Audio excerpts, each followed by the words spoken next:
All right. How's it going? Pretty good.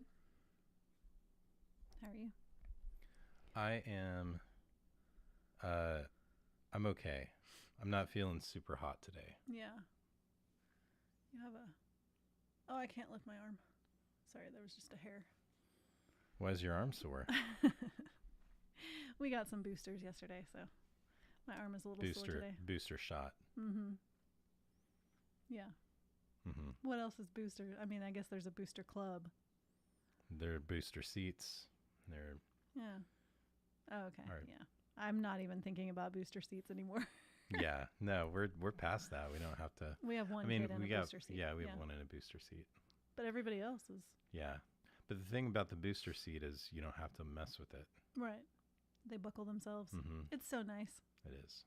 That's why we're taking a vacation with all 8 of us, which we've never done before. Yeah. Like an extended vacation. We've done, weekend things. Yeah. But it's hard. It's hard traveling with young children. And your sister and brother-in-law came and visited. They've got a lot of younger children, and we were like, hey, let's Let's run go to over the to the park. And I had forgotten how much of a How long it takes to get kids it's a whole production strapped in, and Mhm. yeah. And I think well, yeah, just going anywhere takes so much longer. And it's kind of exhausting. Yeah. It used to, do you remember even like when we'd want to go to the zoo or to the museum? I mean, you had It to would take gather us, everything. it seemed like it would just take us an hour Yeah. to get into the car It and did. pulling out. Because and ready people to couldn't go. find shoes. We had to gather everything that they would possibly need. Water bottles were missing. Yeah. Yeah. Now it's like everybody, hey, if you forget your water bottle, that's on you, Mm-hmm. kind of thing. So, People told me like, you're going to miss these times, so cherish them while you can. And I guess there are a few things that I'm like, I miss moments. I have fond memories of. We can look at pictures and stuff too and relive some of that. Yeah, and some of them we have on video, so Yeah. we can relive that too. But I do sometimes miss they were very They were more affectionate. more snuggly. Yeah, I do miss that. Yeah. But now it's like, don't hug me. My friends are around.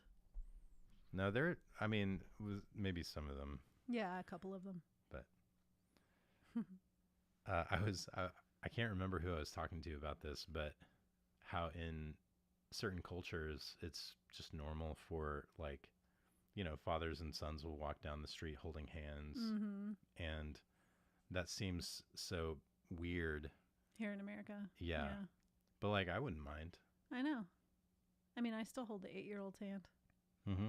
And sometimes my 13-year-old grabs my hand. He actually grabbed my hand yesterday when I was getting my flu shot. He said, "Do you need to hold my hand?" I said, "Yeah." Oh, that's really sweet. It was sweet. So. All right. You ready to jump into the show? Yep. Let's do this.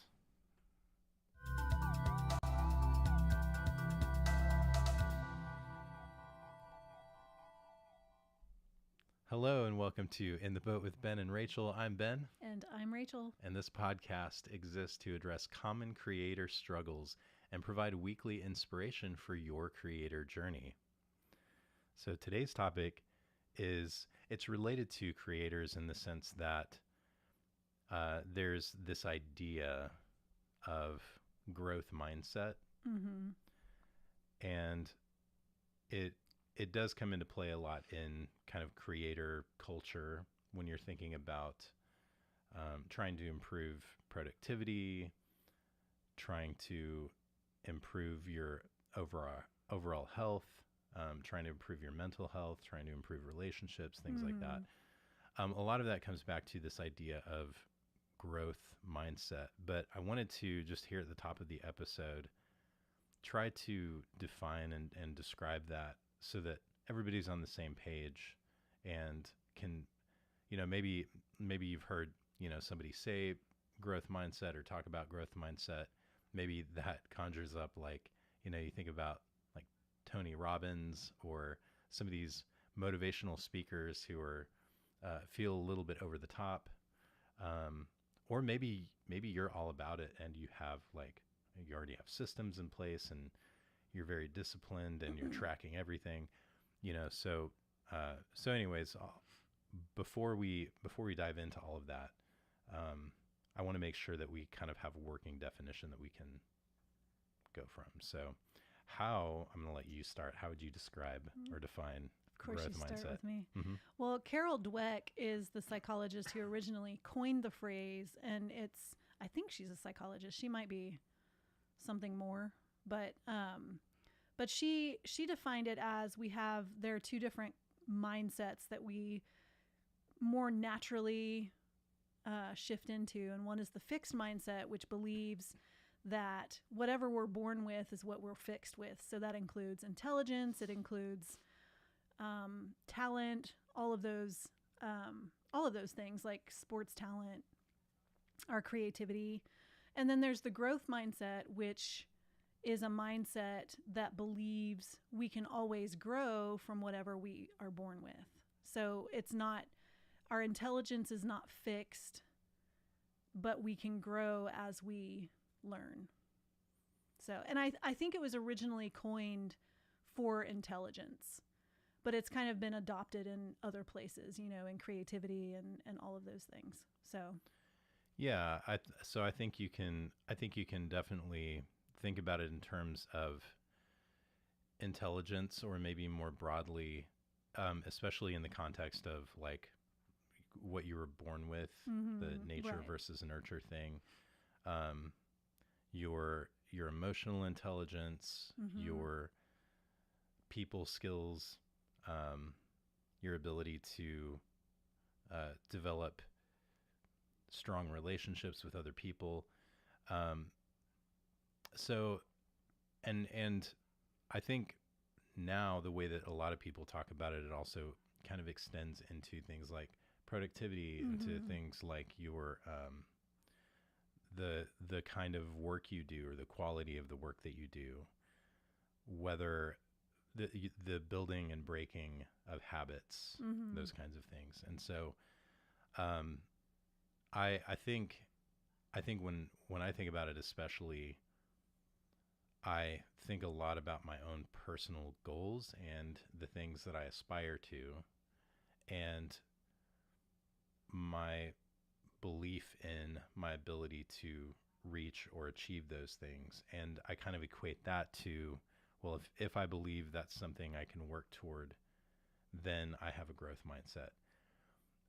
If I believe that that's just, that's other people do that, but I'm not the kind of person who, for whatever reason, reaches or aspires to goals. I just kind of live my life and do my thing and slip into whatever habits. And that's kind of the fixed mindset. Yeah, I think so. One of the things that I thought of as you were saying this is wherever there is a place where we say, well, that's just the way I am.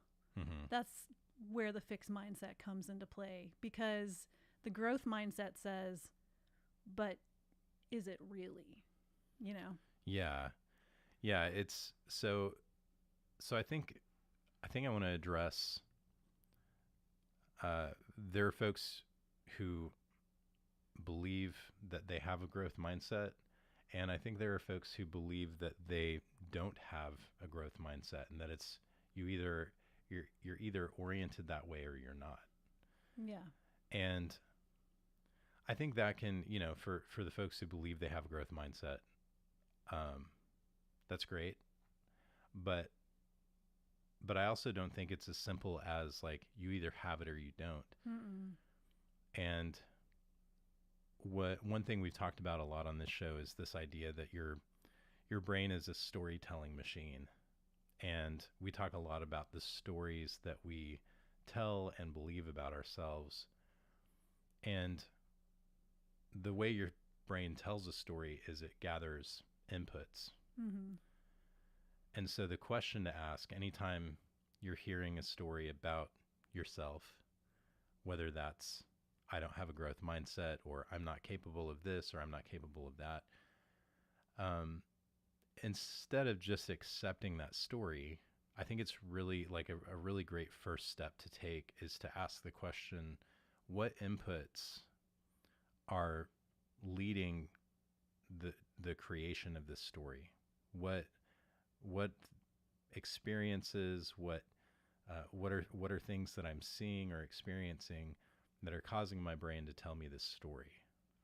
Well, like I said in the beginning too, we naturally fall into one or the other of the mindsets, but that doesn't mean that is fixed in stone. So, for example, I think about when I was in middle school and high school, and I had a very rigid, fixed mindset. Like, that's just naturally what I fall into. And so I always believed, you're either born with the talent or you're not. I believed you're either born with the intelligence or you're not, And so every test that I would take, if I made a good grade, that made me feel like, okay, I have the intelligence. But if I made a bad grade, I would go into despair because I thought I must not be intelligent enough to have done a good job on this test. And when I look back at that and where I am today, like, I think completely differently about all of that stuff, partially because I've done the work and I've done the research. And so learning those things was very helpful to me. But I think that there are, we do kind of naturally fall into one or the other. And so sometimes if we have a fixed mindset, we have to work a little bit harder at being open-minded and at feeling like, or at believing that failure and things like that are opportunities to grow. I want to dig into that assertion that you might naturally fall into one or the other, because I think that is tied in some ways to a practical thing that you can do. Because when I hear that, part of me just pushes back on that immediately, because I struggle to believe that anyone is just born with their brain wired a certain way, specifically toward a fixed mindset. I think there are some. What about? Well, I'm okay. I'm not disagreeing. I'm just describing how I'm kind of reacting to that. What I think is definitely true is that there are things about our biology that are true for everyone, that have to do with how we respond to fear and trauma and all of those things. And so every person is capable of either adopting a growth mindset or adopting a fixed mindset because of biology that's there. So in that sense, I think one is born with the prerequisite wiring for it. I think what a lot of times happens to people with a fixed mindset is the environment that they grow up in. Well, yeah, and the things that happen to them. Yeah, it's all of that. Yeah. And so when I say naturally fall into that, it's more like, it's not that we're born. Well, okay, I will say though that we all have different brains. And so somebody who is born with more black and white thinking, like someone who might be on the autism spectrum, can have a much more fixed mindset and naturally fall into that. But of course, our experiences as kids and teenagers, that shapes a lot of what we carry into adulthood as far as fixed mindset and growth mindset. Yeah. So the practical thing, I think, in that situation is getting therapy. Yeah, probably.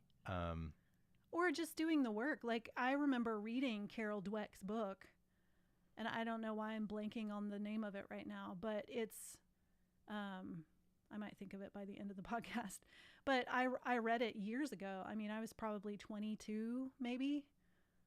I might have been older, but reading it, and I was like, oh my gosh, nobody has ever told me this, So you grow into adulthood with these beliefs that you carry over from your childhood, and nobody ever told me that intelligence was something that was not fixed, that we can always grow and learn. And it was like an epiphany for me. Yeah, and I think, generally that idea of doing the work, whether you do that with a professional therapist who guides you through that process, or it's a journey that you Mm-hmm. go on your own, and through a lot of introspection and working through some of your memories and past experiences. Um, but that also kind of comes back to the idea of inputs. Mm-hmm. These inputs cause you to tell a certain story about yourself, and that story really, it's not facts. It's just a story that your brain is using to try to make sense of what happened to you, and Mm. to try to make sense of what you're seeing. And that's why I think that, really practically speaking, doing that work can help you change your mind, change your beliefs about Mm-hmm. what's possible for you, Yeah. and your ability to grow. I do want to stay on that just for a moment and talk about comparison. Hmm. When we're talking about inputs, I think we're definitely living in an age now where it's so much easier than it used to be to find examples of other people who are smarter, who are more disciplined, who are more accomplished, Yeah. and no matter how good you are, no matter how much, how hard you try, no matter how disciplined you are, you can always easily find examples of other people who, uh, when you make the comparison, are Mm-hmm. better. Yeah. And what effect does that have on us? Yeah. Are you asking me like what does I think I It's mean it it's kind depends of on it's the kind of a rhetorical yeah. question, but Okay. Cuz you I can. was going to say it depends on the person. Like for me, it makes me want to try harder at what I do Mm-hmm. so that I can reach that level as well, you know? Like when I read a really good book, when I am done with the book and I'm like, "Oh my gosh, that was so amazing." My thought isn't, "I'll never write this way." My thought is, "That's the way I want to write." You know? Yeah, yeah. I think. Well, and there's kind of a fine line between inspiration and comparison. Mhm. Well, I will say too, like part of why I don't have much of a presence on social media is because comparison is like everywhere there, you Yeah, know? So it's a little easier for me, and I guess. I think that's kind of the point that I was trying to make, because like I have a very different experience watching, or consuming a piece of art, Mhm. something someone's created, and feeling inspired by that, and that kind of driving my my desire to be more creative, to do more things, Mhm. versus scrolling through Twitter, and Seeing all these people winning awards and yeah, yeah. and there's and it just has this really, like, I can feel the difference between those two Yeah. experiences even now, like as I'm thinking about it. Mhm. And it's just so much, it's so easy to get sucked into that. Mhm. And not only is that kind of comparison, toxic, but the platforms that make it so easy to compare yourself to other people are very addictive. Yeah. So it's kind of a compounding issue. Mhm. And I think, practically speaking, I like that you called out this idea of, being inspired by something, because I think, practically speaking, you can try to shift your focus away from those, social media platforms, and Mhm. short form type of content, and look more to things that are, like completed works, um, things that inspire you. And then I also think, because it's a comparison issue, I think it's an issue of external comparison versus internal or personal comparison. I think we many of us spend a lot more time thinking about how we compare to other people than we do thinking about how we compare to our past selves. Yeah. And that's something actually in the next episode I think we're going to talk a little bit about. Yeah. Yeah, it's I mean, I won't say that like my first thought when I see things when I happen to like go post something on social and like see the first things that come up on the feed or whatever. Sometimes my first thought is like, oh my gosh, they're doing such great things. Why am I not doing more, kind of thing. But I think it's helpful to, once you have that feeling, kind of channel it in a different direction to say, you know, this is what I've done and this is what I'm doing. And I don't know, I feel like sometimes we forget to celebrate the accomplishments that we've made too, even if they're not as much as this other person. You know, like if our productivity isn't as high as this one person, we can still celebrate our brand of productivity, you know? Yeah. Yeah, absolutely. That's just my take on comparison, but yeah, it's really about taking the focus away from how you compare to other people and what other people are doing, and really looking at what you've done. What have you done? What have you accomplished? How are you different today than you were a year ago, 5 years ago?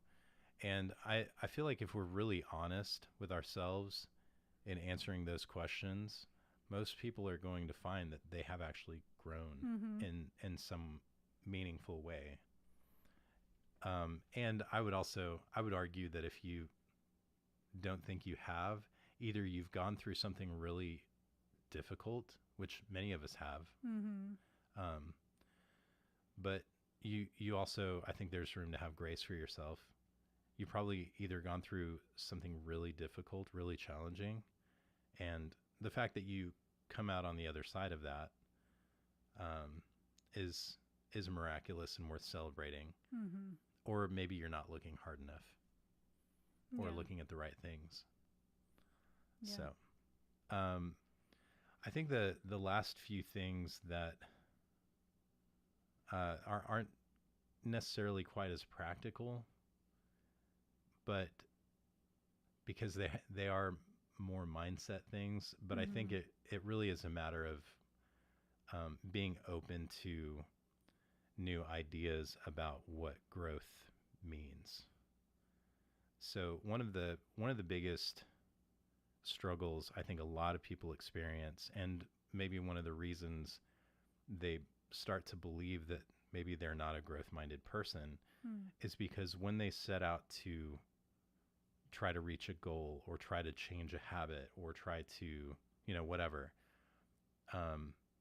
they're not seeing the kind of results they feel like they should be able to expect within a certain amount of time. Like you're saying, their growth should happen faster. Yeah, it should. It's not happening fast enough, or like I'm growing, but then I'm like falling backtracking and I think a lot about the fitness related stuff. All of the advice out there about making muscular gains or losing weight or anything else related to improving performance is that everything is slow and incremental and depends heavily on consistency. And the thing that's tough about that is it's like delayed gratification. Yeah. Basically. So you have to get good at delayed gratification instead of now. Yeah, it's not fun. So like, for example, if I'm trying to lose weight and I want to lose 10 pounds, what dietitians would say is that a healthy weight loss rate is about half a pound to 1 pound a week. Yeah. So in my mind, 10 to 20 weeks to just lose 10 pounds feels like, wow, that's going to take it's like a fourth of a year. Yeah. I want that to happen in a week, maybe two. Yeah, no. And if it doesn't, uh, I feel like maybe I've failed. I feel frustrated. I feel like, um, the world is conspiring against my success. And so the story I have to tell myself because of my expectations is, well, I'm not a growth minded person. And I'm just not the kind of person this is possible for. I'm just not disciplined enough. Yeah, I'm just not disciplined enough. So the kind of the practical thing is to choose to lower your expectations. And so like in the weight loss example, I'm thinking about 10 pounds as my unit for success. What if I scaled that back and was like, okay, 1 pound is my unit for success. Yeah. Then I get to And then see you're that like, hey, in a week I get to see that in a week or two. Yeah. Yeah. If you're trying to build a new habit and you're trying to, maybe you're trying to journal, get to where you're journaling every night. And your unit for success is, well, by the end of the week, I'm going to have 7 journal entries. Maybe lower your expectation and say, if I can get to the end of this week and I do it 3 times, I'll consider that a success. Yeah. So I think that's a really powerful way to get rid of some of the negative stories that can come from failing to meet your own expectations, is just by scaling that back a little bit. Yeah, I agree. I think we can get really discouraged if we expect results before we can actually deliver them, like in a sustainable way.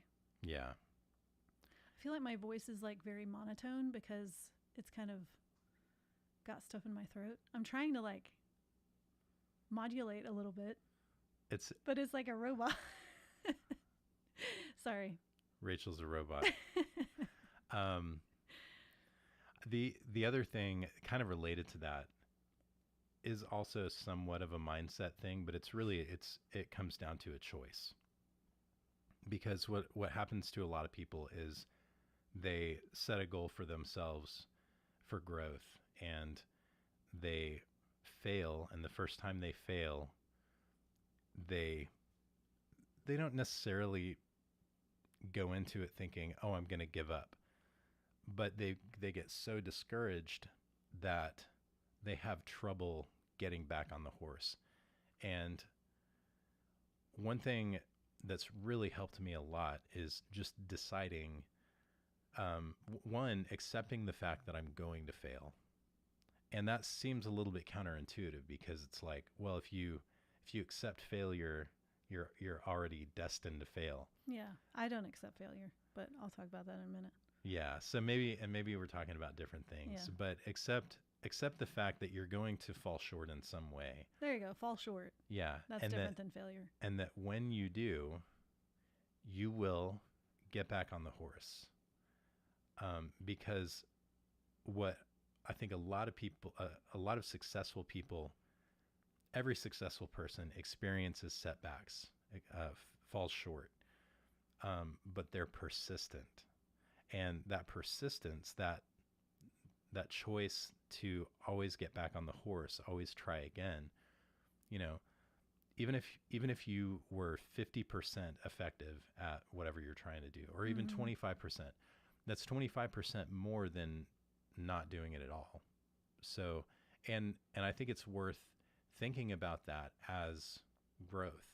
That really is, if it's more than you were doing before, even if it's not as much as you wanted to, that's still growth.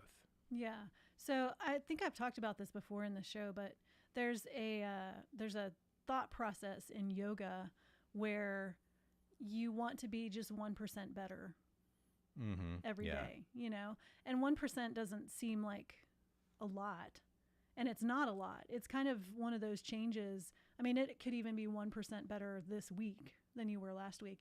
And that is really hard to measure, but it's still a little bit of improvement. And so when we take it that way, and I have adopted that mindset for a lot of my stuff where, I do want to improve in certain areas, but I can just be 1% better if I make a different choice when I'm angry with my children today than I did yesterday. Even if it's not, the best choice, that's just incrementally better. And I want to speak to the people who hear 1% better and do the same thing that I do, which is kind of analyze that and panic a little bit that in certain areas of your life, you're pretty sure you make some gains, but then you end up kind of reverting back to where you were. You make some gains, revert back to where you were. Now, for things like video editing and presenting on camera and talking into a microphone, when I take the time to look back at my performance or look back at the work that I've done and look for opportunities to improve, that's pretty easy to see consistent improvement. I can look back at my earlier work and I can definitely, I can see a huge improvement to what I used to produce. In other areas, it's not quite so simple. And that's, I think, one of the things about growth mindset that this idea you may need to adopt is that having growth mindset doesn't always mean you will see an improvement in every area of your life. And so, you brought up the example with the kids, but you also struggle from anxiety. You have sensory processing issues.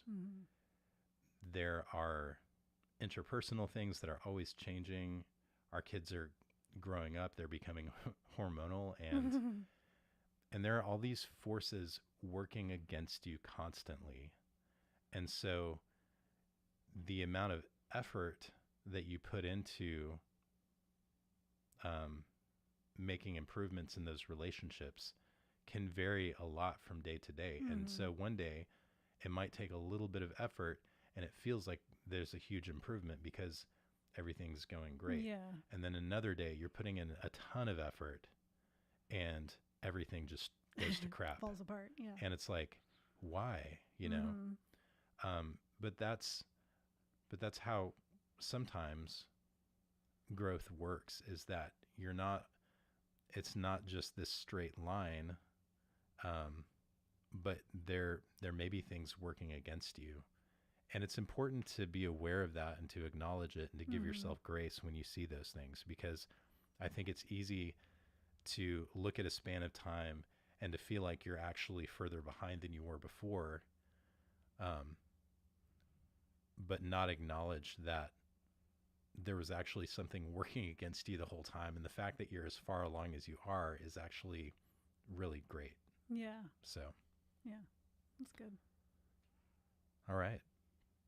Any other thoughts on this? I don't think so. So in our next episode, we are going to talk about how to improve and some ways that you can self-assess. Yeah. It's all about that kind of that idea of purposeful practice And growing. I can also think of the 10,000 hours. Yeah. I think that's kind of going to be a theme to bring into it. So it'll be a great conversation, great follow-up to this. Yeah. However, we will not be doing a live show next week. Right. It is spring break. Yeah. So we are taking a break, but we will be back the following Friday. Yep. So, all right. Rachel, where can people go if they want to find you online? RachelTolson.com, and I'm at Rachel Tolson at all the things. And I'm at Ben Tolson on all of the things. And if you want to check out the show, you can go to intheboatpodcast.com, and you can listen to past episodes there. And if you want to help us out, if you're listening to one of these episodes or you're watching one of the live streams and you somebody comes to mind that's like, oh, this person would really benefit from what they're saying about this topic, share the show. Yeah. Share the show. Very good. All right.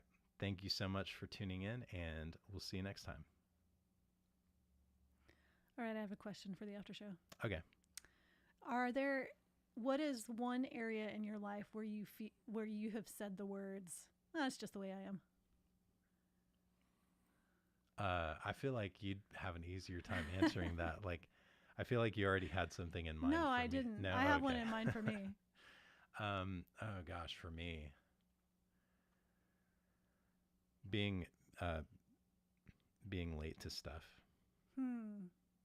Yeah. I'm just late. I think back to like when I was in high school, and I was a part of the youth group band, and even in the bands that I was in, work, jobs, whatever. I feel like in most of those cases, I was the person, like they're like, oh, Ben's just going to show up late. Yeah. And it's so bad that even today, not specifically today, but like, well, today too. Yeah. Are you talking about the kids and how they'll be like, oh yeah, that's a thing. That is I like thing. when Mama takes us to school because she gets us there on time. I get them there before the bell rings. Okay.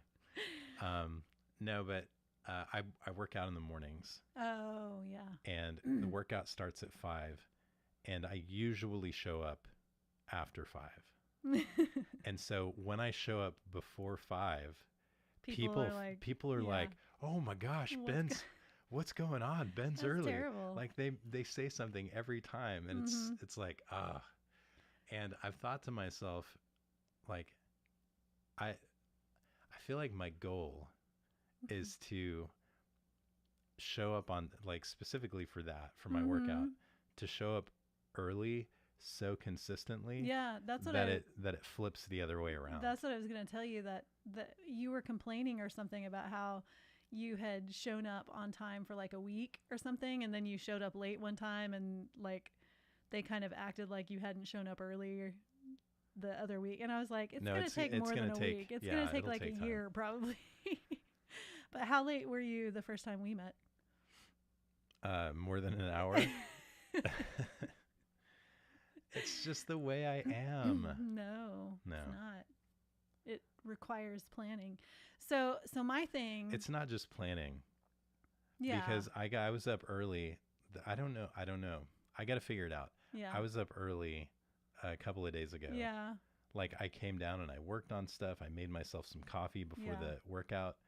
I still got there 2 minutes late. Yeah. I had all the time in the world. It's half a mile away from our house. Why was I late? Doesn't make any sense. Yeah. It's just the way you are. Is it an ADHD thing? It might that be. is. Maybe you need medication. I think that's another practical thing. Is like, if there's some area where like you feel like you're constantly running up against yourself, and it's frustrating, and you just don't get it, and you don't know why. You might have ADHD. Not just ADHD. It could be other things. It could too. It could be other things. So the area I was thinking about for me, until more recently, is like technology stuff, and how I always think I'm just not. Well, I guess I've actually said that at some of the school visits. Like, I'm just not any good at this kind of stuff. Yeah. But what I know in my brain is that I could become good at it if I put in the time. But I don't have any interest in putting in the time. And I think that's the difference. It's like, I don't think in my brain I could never be good at this, because I know that I could figure it out if I spent the time necessary. You're just not interested in being good at it. I'm not interested, and I have limited time, and I want to do other things, like somebody else. But that's really like the difference between those two statements. Yeah. Like, this is, I'm the kind of person who can't do this, versus I don't have any interest in doing this, even though I could if I wanted to. Yeah. Like, the power shift there is amazing. Yeah. Writing was one of those things for me for a Yeah, long time. that's true. I You talked about talked that. about that in the last episode, Mhm. how I just believed, like, I'm a video guy who has to write Mhm. to make videos, but I'm a bad writer. Yeah. And until somebody told me, you're actually a really good writer. Yeah. And I was like, oh, maybe I am. Or, maybe it's something that I can, continue can be to good at improve it, in. Yeah. So, Yep. all right. This was good. Yeah. As always. Thanks again for tuning in, folks, and we'll see you in a couple of weeks.